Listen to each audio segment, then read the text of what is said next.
They thought they had already decided who she was before she even took her second step into the room.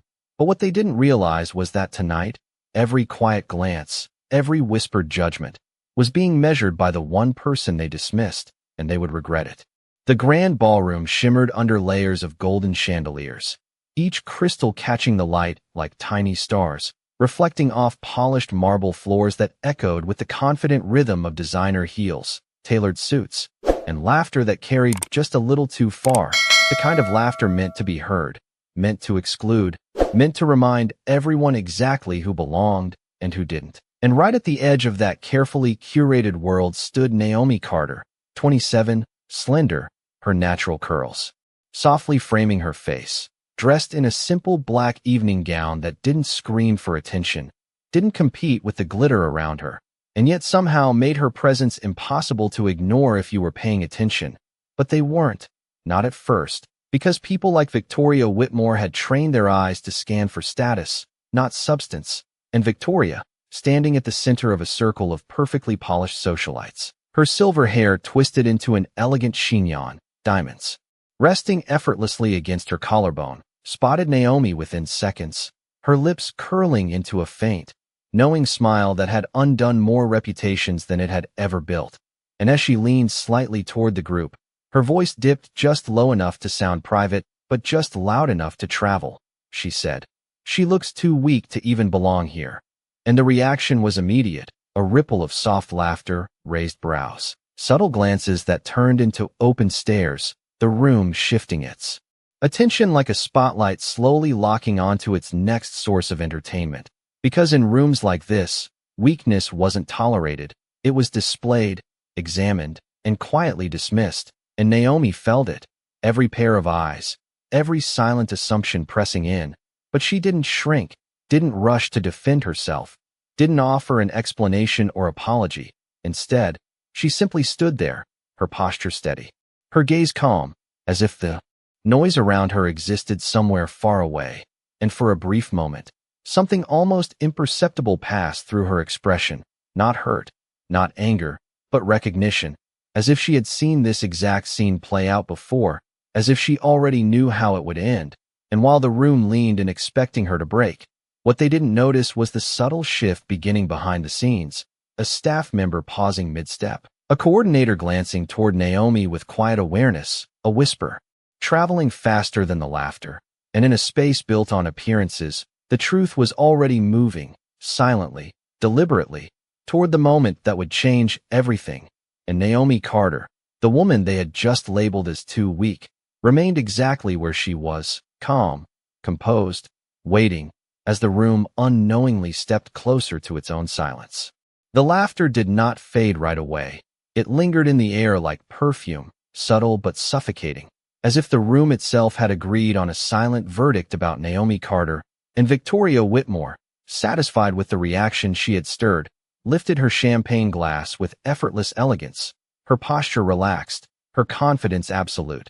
Because in her world, moments like this were routine. People were categorized in seconds, measured by fabric, posture, connections, and dismissed just as quickly, and the others around her followed that rhythm without question, nodding slightly, exchanging knowing looks, reinforcing the invisible hierarchy that kept them comfortably above anyone they deemed lesser.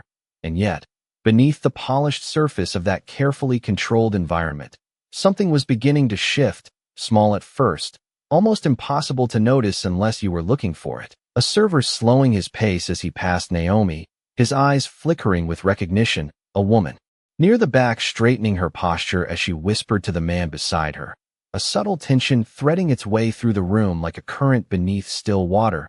But Victoria did not see it. She was too focused on maintaining control of the narrative she had created, too certain that she understood exactly who Naomi was, and more importantly, who she was not.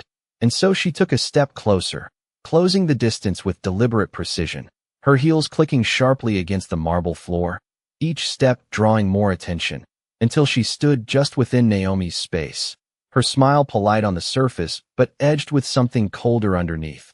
"Events like this can be overwhelming," she said, her voice smooth, almost sympathetic, but carrying just enough condescension to cut through the air. They require a certain presence, and the pause that followed was intentional, calculated, allowing the implication to settle, allowing the audience to fill in the rest.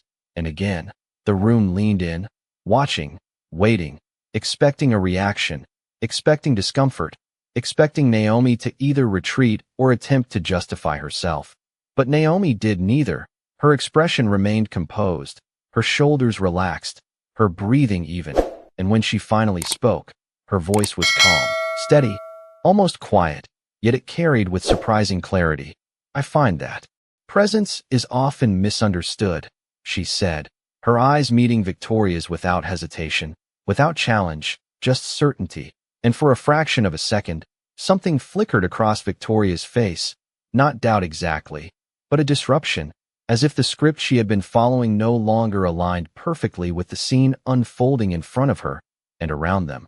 The room grew quieter, conversation softening, attention narrowing, because somewhere between the laughter and the silence, the balance had begun to tilt.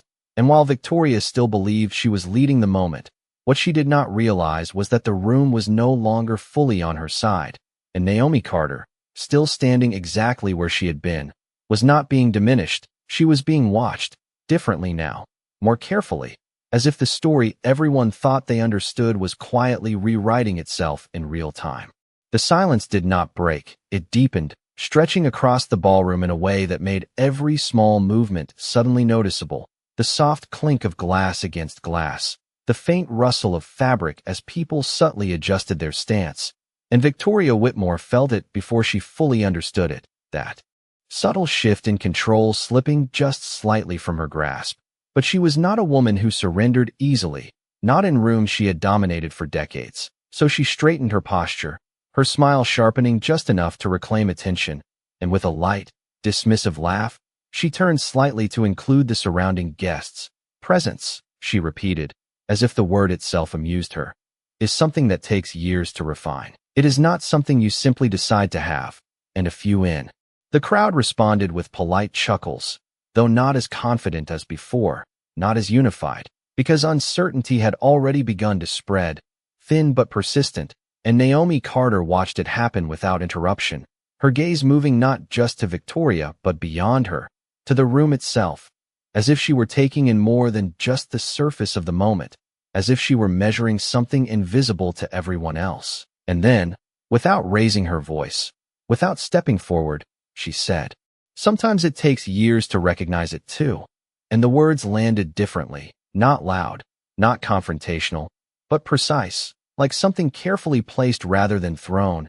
And again, that flicker crossed Victoria's expression, smaller this time but sharper, because the room had heard it, truly heard it, and now they were listening, not just observing.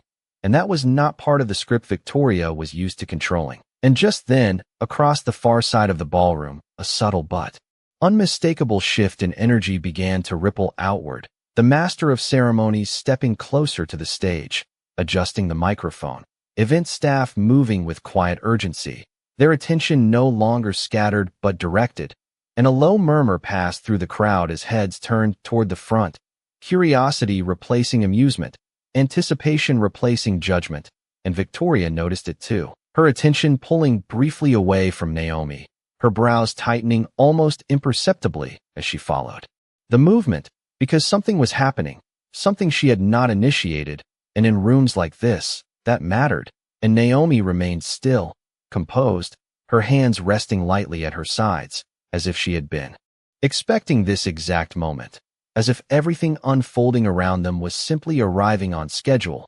And then the microphone came alive with a soft hum, the room instinctively quieting, conversations fading into silence as the master of ceremonies cleared his throat, preparing to speak.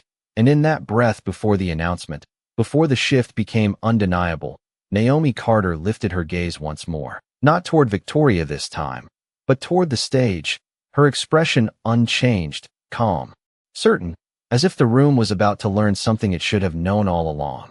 The microphone's soft hum settled into a clear tone, and the master of ceremonies stepped forward, his voice smooth but carrying a new weight that immediately commanded attention. "Ladies and gentlemen, if I could have your attention for just a moment."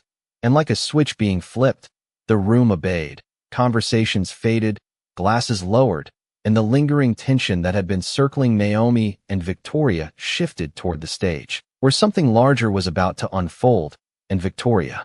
Whitmore turned fully now, her earlier confidence tightening into curiosity, because this was not part of her timing, not part of her control, and in spaces like this, control was everything.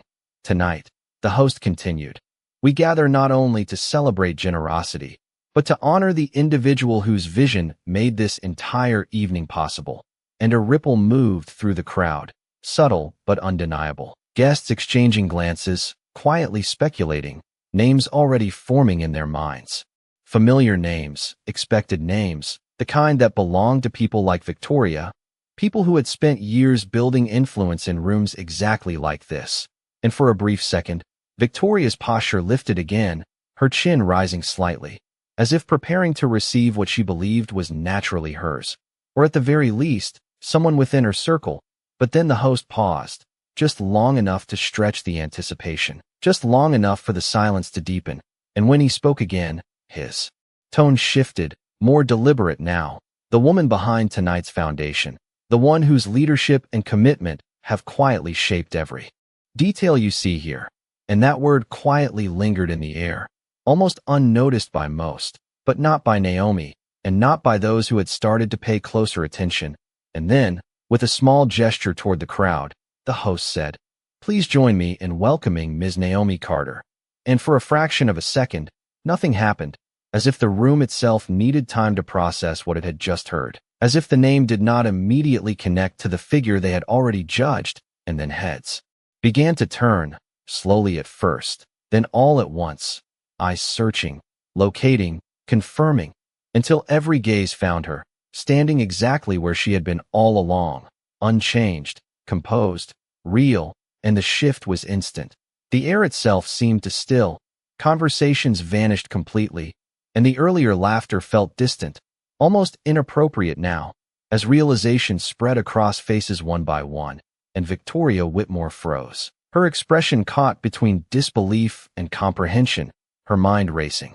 To reconcile the woman she had dismissed with the name that had just been spoken into the center of the room, and Naomi, without urgency, without spectacle, took her first step forward, her heels meeting the marble floor with a quiet, steady rhythm, and with each step, the distance between perception and truth closed, until there was nothing left to hide behind, and the room, once so certain, now watched in absolute silence as everything it believed began to unravel.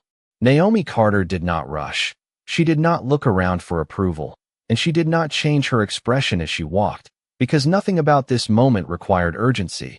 Every step she took across the marble floor was measured, deliberate, her heels echoing softly through a room that had fallen into complete and undeniable silence, the kind of silence that only comes when reality collides with assumption. And as she moved closer to the stage, the details that had once been ignored now became impossible to overlook: the quiet confidence in her posture, the steadiness in her gaze, the absence of any need to prove herself, and the same guests who had laughed moments ago now shifted uncomfortably, their earlier expressions dissolving into uncertainty, into recognition, into something much quieter than judgment.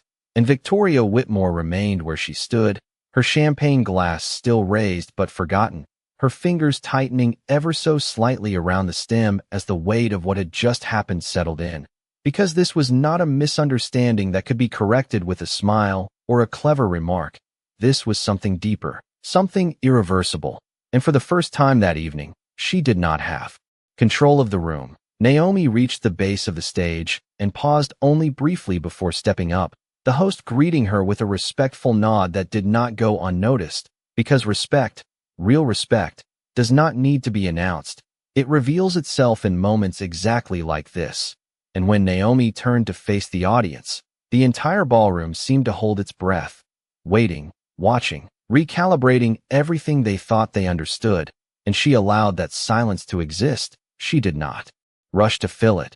She let it settle, let it speak, and only then did she step toward the microphone, her presence now undeniable, not because she demanded attention, but because she had never needed to. And when she finally spoke, her voice was calm, grounded, carrying effortlessly through the room. "Thank you all for being here tonight," she said, and there was no bitterness, no trace of the moment that had just passed, only clarity, only control, and that made it heavier, that made it impossible to dismiss. And as her eyes moved across the crowd, they paused, just for a second, on Victoria, not long enough to embarrass, not sharp enough to attack, but precise enough to acknowledge, to remind, and then she continued. This event was built on a simple idea, that true strength is not always the loudest thing in the room. And the words landed exactly where they needed to, not shouted, not forced, but understood. And in that moment, the shift was complete. The room was no longer watching Naomi as an outsider. They were seeing her for what she had been all along. And the realization did not come with noise.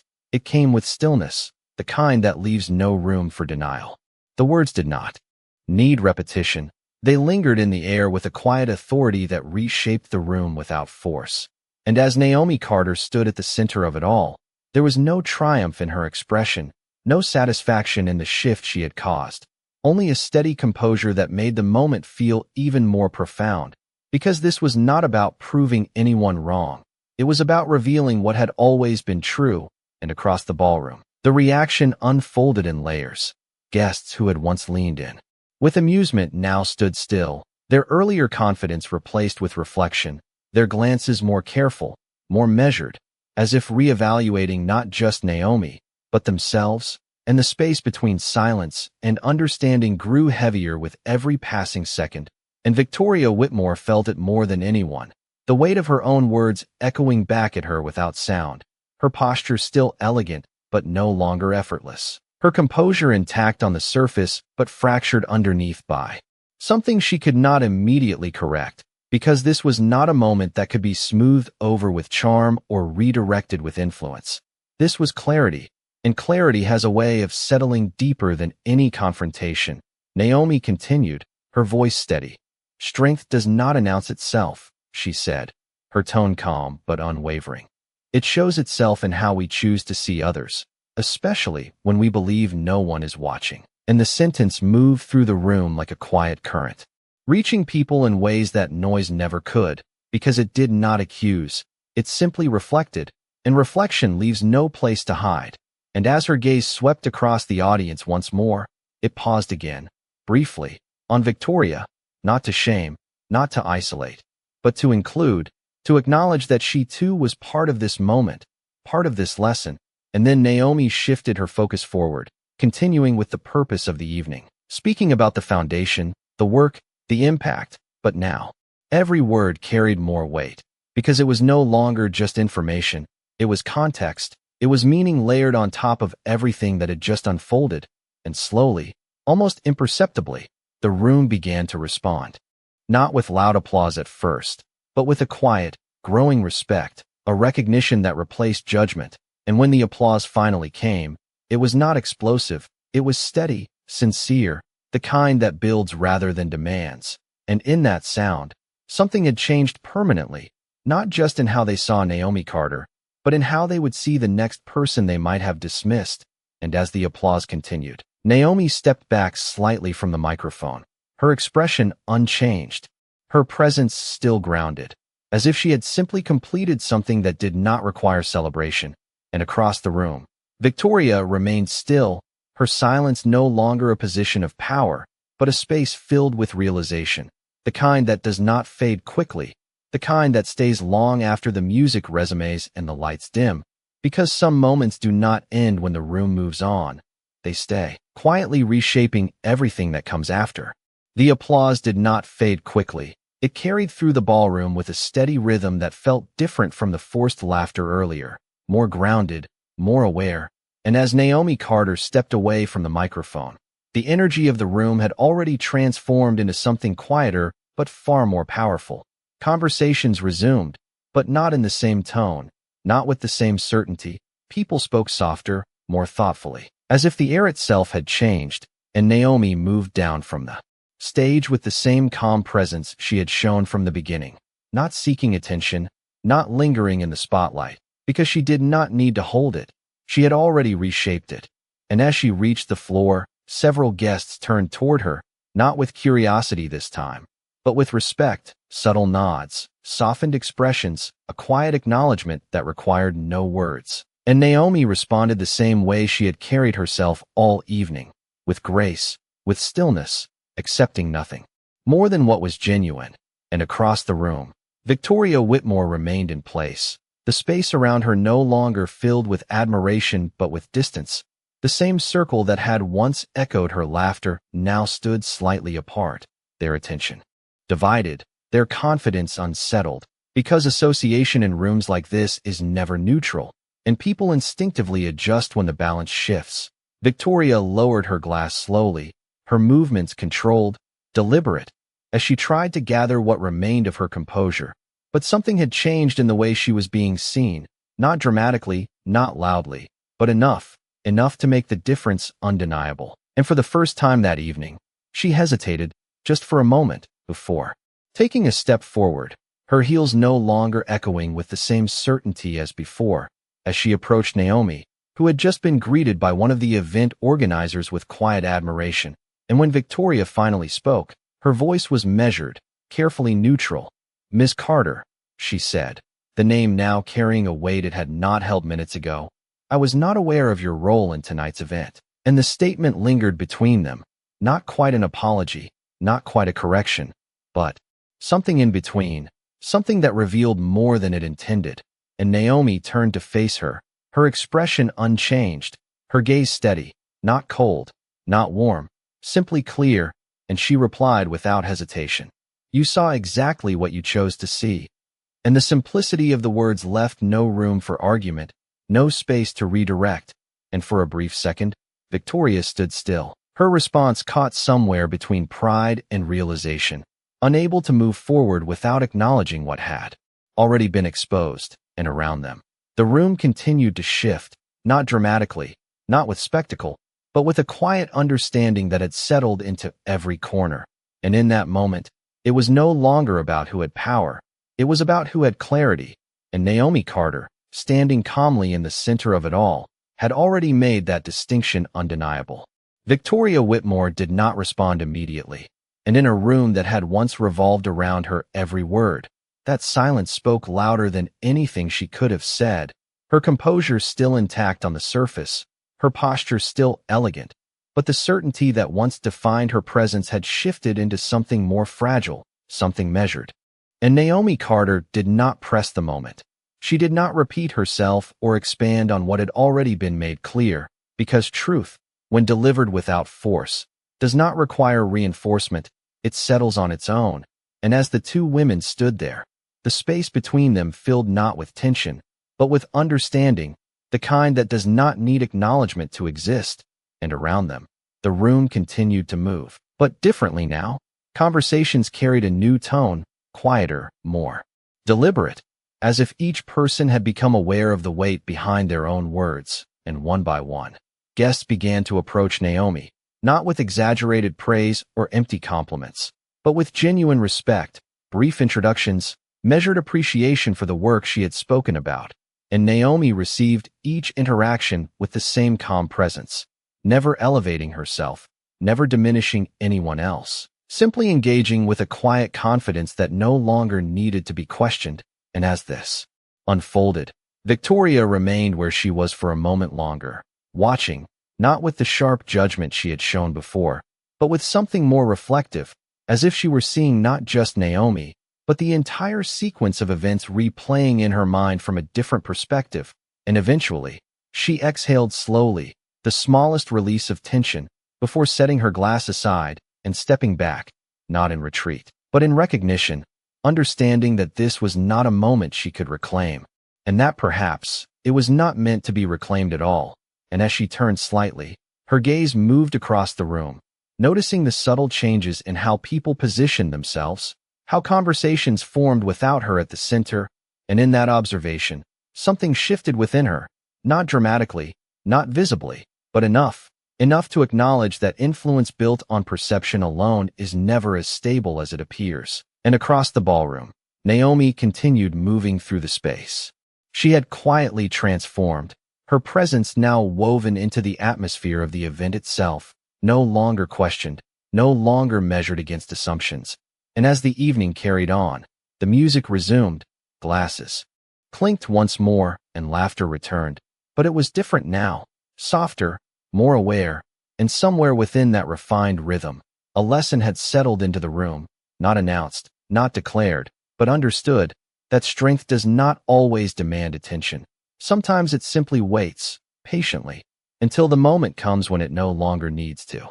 By the time the evening began to settle into its final rhythm, the transformation was no longer subtle. It had become part of the room itself, woven into every conversation, every glance, every quiet pause that followed a sentence spoken with a little more care than before. And Naomi Carter stood near the edge of the ballroom now, no longer at the center, yet still the axis around which the energy quietly turned. Her presence unchanged, her composure steady, as if nothing extraordinary had happened at all.